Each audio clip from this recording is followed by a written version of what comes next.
Welcome back. تنقید، اسلوب تنقید کے موضوع کے اوپر ہماری گفتگو چل رہی ہے. ہمارے سوال چل رہے ہیں اس وقت آڈینس کی جانب سے. آڈینس میں کوئی اور سوال ہے؟ جی ہاں. میرا نام سحر جلانی ہے اور میرا سوال یہ ہے کہ تنقید کس طرح کرنی چاہیے کسی دوسرے پہ. اگر ہم لوگ اپنی فرینڈس میں ہی یا کسی ماحول میں ہم لوگ بیٹھے ہیں اپنی فیملی میں کسی پہ کریں اور پازیٹیو کریں کہ اس کی اصلاح کے لیے، تو وہ یہ سمجھتا ہے کہ نہیں یہ مجھ سے جیلس ہو رہا ہے، یہ میرے بارے میں غلط افواہ پھیلا رہا ہے اور اس طرح سے مجھے کہہ کے مجھے ذلیل کر رہا ہے. تو کیا اصول ہونا چاہیے، کس طریقے سے کرنی چاہیے کہ اس کو برا بھی نہ لگے اور اس کی اصلاح بھی ہو جائے؟ سر کیا ٹرک ہے سر؟ دیکھیں اس میں دو چیزیں ہیں.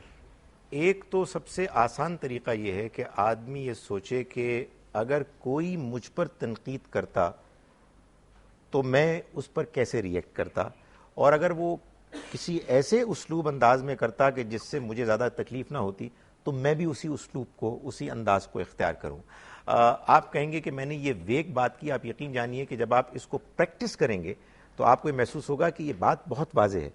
بعض انداز، بعض اسلوب ایسے ہوتے ہیں کہ جو انسان کو برے لگتے ہیں وہ آپ دوسروں کے لیے بھی ترک کر دیں، اور بعض سٹائلز ایسے ہوتے ہیں کہ جو اگرچہ کہ تنقیدی بات کو بیان کرنے والے ہوتے ہیں لیکن وہ آپ کو زیادہ پریشان نہیں کرتے. دوسری چیز یہ ہے کہ جس شخص پر آپ تنقید کر رہے ہیں اس کے بارے میں اگر آپ کو تھوڑی سی انفارمیشن ہو کہ وہ کیسی سٹائل کو، کیسی باتوں کو پسند کرتے ہیں اور کیسے انداز کو ناپسند کرتے ہیں، تو شاید آپ کی تنقید کے انداز میں بہت بہتری آ جائے.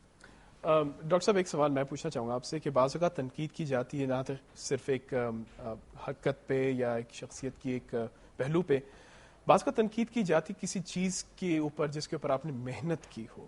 اور کرٹکس جو ہیں دنیا بھر میں بدنام بھی بیچارے اس لیے بھی ہوئے، بے شک وہ آرٹ کے ہوں، فلم کے ہوں، ٹی وی کے ہوں. بے شک آپ کی پرورش، آپ کی تنقید کی جائے کہ آپ نے اولاد کی پرورش نہ کی ہو، میرے قریب جو سب سے اہم چیز آپ نے کریٹ کی ہو. اب ایسی تنقید اگر سمجھیں بجا ہو تو وہ کیسے کی جائے کہ کسی کو ٹھیس نہ پہنچے؟ دیکھیں مہر صاحب، دیکھیں یہ جو آدمی کو تنقید پر تکلیف ہوتی ہے اس کی وجہ معلوم ہے کیا ہے؟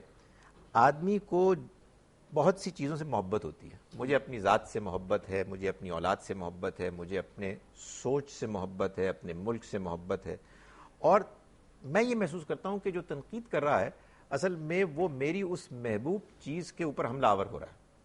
یہ اصل میں سوچ اور پرسیپشن کی یہ خامی اور غلطی ہے. میں جب یہ اپنے آپ کو سمجھانے میں کامیاب ہو جاؤں گا کہ دوسرا شخص جو مجھ پر تنقید کر رہا ہے اصل میں وہ میری ان مطلوب محبوب چیزوں کو ڈسٹرائے نہیں کر رہا بلکہ وہ اس کو اور بہتر کرنے کے لیے میرے پاس انفارمیشن پرووائڈ کر رہا ہے. تو آدمی جب اپنا مائنڈ سیٹ اس طرح کا بنا لے تو اولاد کی تربیت ہو یا آپ کے کسی بڑی محنت سے کیے گئے بنائے گئے کسی پروجیکٹ کا نتیجہ ہو، جو شخص تنقید کرے گا آپ اس کو اس انداز سے نہیں دیکھیں گے کہ یہ میری بنی بنائی چیز کو ڈسٹروائے کر رہا ہے، بلکہ وہ اس میں اور امپروومنٹ اور نکھار لانے کے لیے میری مدد کر رہا ہے. تو یہ مائنڈ سیٹ ہے. دیکھیں اس میں لوگ بعض اوقات کہیں گے کہ جی آپ اپنے آپ کو دھوکہ دے رہے ہیں، وہ شخص تو منفی ہے، اس کی نیت خراب ہے. دیکھیں میں نے کسی کی نیت نہیں دیکھی بھی، میں کسی کے دل میں نہیں جان سکتا، میں اپنے آپ کو کیوں خراب کروں؟ ایک شخص نے میرے سامنے ایک بات پیش کی ہے، میں اس بات کو نیگیٹو بھی لے سکتا ہوں، میں اس بات کو پازیٹیولی بھی لے سکتا ہوں. میں اس کو پازیٹیولی کیوں نہ لوں؟ نیگیٹولی لوں گا تو میں ہو سکتا ہے گناہ گار ہوں کہ اس کے بارے میں بدزنی کروں.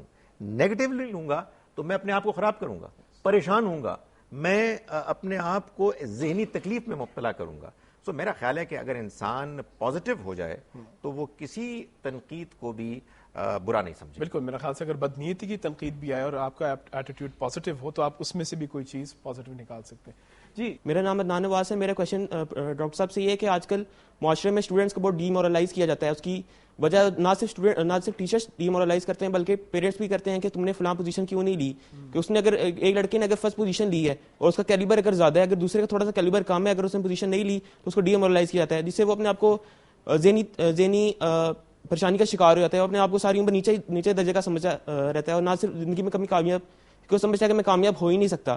کہ ٹیچر نہ صرف اسٹوڈنٹس کے سامنے، پیرنٹس کے سامنے اس کی کرتے ہیں کہ بھئی یہ بچہ نہیں صحیح اور یہ کامیاب نہیں ہو سکتا، پھر بلکہ اس کے فیملی کی طرف سے بھی کرٹیسزم آتا ہے کہ بھئی یہ کامیاب نہیں ہو سکتا، یہ ہے ہی نالائق. اور اس طرح کا ہے کہ ٹیچر اور پیرنٹس کو کیا اسٹریٹجی اپنانی چاہیے کہ اس کی عزت، اسٹوڈنٹ کی عزت، بچے کی عزت نفس مجروح نہ ہو تاکہ اور زندگی میں وہ اچھا مقام حاصل کر سکے.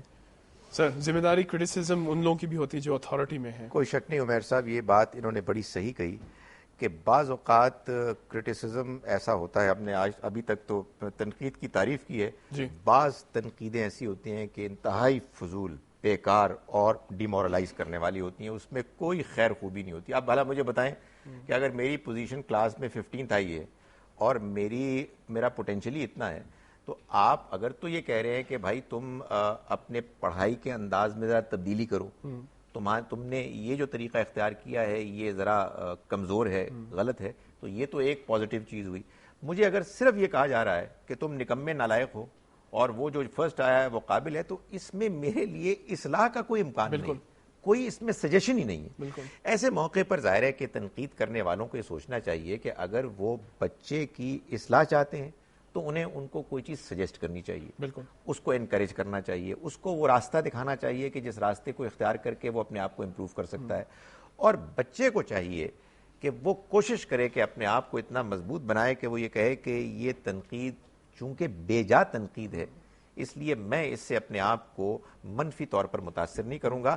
بہرحال مجھے اپنی زندگی گزارنی ہے، میں کسی کے غلط کرٹیسزم کے نتیجے میں اپنے آپ کو سپوائل کرنے کے لیے، ڈسٹروائے کرنے کے لیے لیکن آمادہ سر نہیں یہ ہو سکتا. سوری قطع کلام معاف، لیکن it's easier said than done. یہ تو کہنا تو بہت آسان ہے، خاص طور پہ ایک بچہ، وہ بے شک میرے خیال سے 18 سال کی عمر میں بھی ہو، اٹس اسٹل بچہ ہی ہے، اور وہ بھی والدین کے سامنے جس کے اوپر ہم اتنی عزت جن کی کریں، تو یعنی کہ ان کے منہ سے کوئی بھی لفظ نکلا ہو تو ہمارے لیے تو بہت وزن رکھتا ہے. اس میں کوئی شک نہیں ہے جی. یا استاد ہو، بالکل صوفے پہ بیٹھ کر تقریر کرنا آسان ہے، اور اس طرح کے مشکل حالات میں اپنے آپ کو بہادری کے ساتھ کھڑا رکھنا اور اس کا مقابلہ کرنا بہت مشکل ہے. لیکن بہرحال کچھ اگر آپ کو اچھی سجیشنز مل رہی ہیں تو وہ آپ کے لیے اپنے آپ کو بہتر کرنے کے لیے ایک سٹارٹنگ پوائنٹ ہو سکتا ہے. ایبسولوٹلی. آپ سوچئے کہ آپ کی کتنی تنقید کی گئی ہوگی، آپ کو کیسا محسوس ہو، اور آپ کن کن کی تنقید کرنا چاہ رہے ہیں لیکن کر نہیں پا رہے. ان کے اور ایسے اور بہت سے سوالوں کے جواب آئیں گے اس بریک کے بعد.